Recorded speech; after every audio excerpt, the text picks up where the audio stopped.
എനിക്കിന്ന് വോട്ട് ചെയ്യാൻ പറ്റിയില്ല. രണ്ടാഴ്ച മുമ്പ് ഞാൻ ഇലക്ഷൻ കമ്മീഷൻ്റെ വെബ്സൈറ്റിൽ കയറിയിട്ട് എൻ്റെ വോട്ടർ ID നമ്പർ അടിച്ചു കൊടുത്തിട്ട് സെർച്ച് ചെയ്തപ്പോൾ അതിനകത്ത് എനിക്ക് വോട്ട് ചെയ്യേണ്ട പോളിംഗ് ബൂത്തും അതിൻ്റെ ക്രമ നമ്പറും ഒക്കെ കാണിച്ചു. അപ്പോൾ പിന്നെ ഞാൻ പ്രത്യേകിച്ച് നോക്കേണ്ട കാര്യമൊന്നുമില്ലല്ലോ.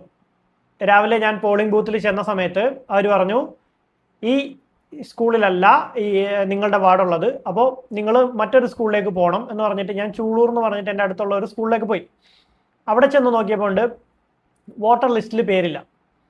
അപ്പം ഞാനിത് 2 ആഴ്ച മുമ്പ് ചെക്ക് ചെയ്ത സമയത്ത് എനിക്ക് വോട്ടർ ലിസ്റ്റിൽ ആ ഒരു ഏത് സ്കൂളിലാണ് ചെയ്യേണ്ടതെന്നുള്ള ഡീറ്റെയിൽസ് കണ്ടുകൊണ്ട് ഞാൻ പ്രത്യേകിച്ചൊന്നും നോക്കിയില്ല. കാരണം നമ്മൾ ആ എൻ്റെ ലിസ്റ്റ് ഒന്നും എടുത്ത് നോക്കേണ്ട കാര്യമില്ല. എനിക്ക് പാർട്ടിക്കാരും അങ്ങനെ ഇന്ന ലിസ്റ്റായിട്ടൊന്നും കൊണ്ടു തന്നൊന്നുമില്ല. അപ്പം എനിക്കിന്ന് വോട്ട് നഷ്ടപ്പെടാനുള്ള കാരണം എന്ന് പറയുന്നത്, ഈ ഇലക്ഷൻ കമ്മീഷൻ്റെ വെബ്സൈറ്റിൽ അവർ കൃത്യമായ ഡേറ്റ അപ്ഡേറ്റ് ചെയ്തിട്ടില്ല. ഈ ഒരൊറ്റ കാരണം കൊണ്ടാണ് ഒരു പൗരൻ എന്നുള്ള നിലയിൽ എൻ്റെ ഒരു അവകാശം, ഭരണഘടന പറയുന്ന എൻ്റെ ഒരു അവകാശം എനിക്ക് നിഷേധിക്കപ്പെട്ടിട്ടുള്ളത്. അപ്പം ഇന്നത്തെ ഒരു ദിവസം കൊണ്ട് എനിക്കൊന്നും ചെയ്യാനില്ല. കാരണം ഇനിയിപ്പോൾ അപ്ഡേറ്റ് ചെയ്യാൻ പറ്റില്ല. ഒരാഴ്ചയ്ക്ക് മുമ്പേ നമ്മൾ അപ്ഡേറ്റ് വോട്ടർ ലിസ്റ്റിൽ ഇല്ലെങ്കിൽ ആഡ് ചെയ്യേണ്ട ഒരു സംഭവമായിരുന്നു. അതിനകത്ത് ഞാൻ എന്നിട്ട് BLOയുടെ നമ്പർ കണ്ടുപിടിച്ച് BLO വിളിച്ചു. BLO വിളിച്ചപ്പോൾ പറയണം, ഈ BLO പോലും നിയമസഭയുടെ BLO ആണ്, അല്ലെങ്കിൽ അതിൻ്റെ ഇലക്ഷന് വേണ്ടിയിട്ടുള്ള BLO ആണ്.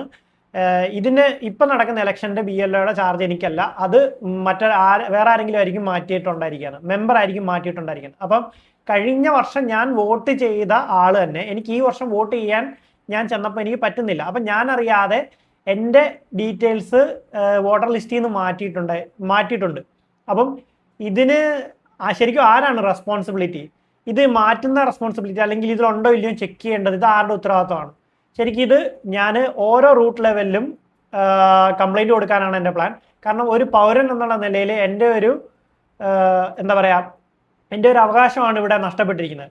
നിങ്ങൾക്ക് ആർക്കെങ്കിലും ഇതുപോലത്തെ ഒരു ദുരവസ്ഥ ഉണ്ടായിട്ടുണ്ടോ? അതായത് വോട്ട് ചെയ്യാൻ വേണ്ടിയിട്ട് അവിടെ ചെന്ന് ഇത്ര നമ്മൾ കഷ്ടപ്പെട്ട് ചെന്ന് അവിടെ നിന്ന് കഴിഞ്ഞിട്ട് നമുക്ക് വോട്ട് ചെയ്യാൻ പറ്റാതെ തിരിച്ചു വരിക, നോക്ക് എനിക്ക് വോട്ട് ചെയ്യാൻ പറ്റിയിട്ടില്ല, എന്തൊരവസ്ഥയല്ലേ? ഇങ്ങനെ ആരെങ്കിലും നിങ്ങൾക്ക് സംഭവിച്ചിട്ടുണ്ടെങ്കിൽ ദയവായി കമൻറ്റ് ചെയ്യുക.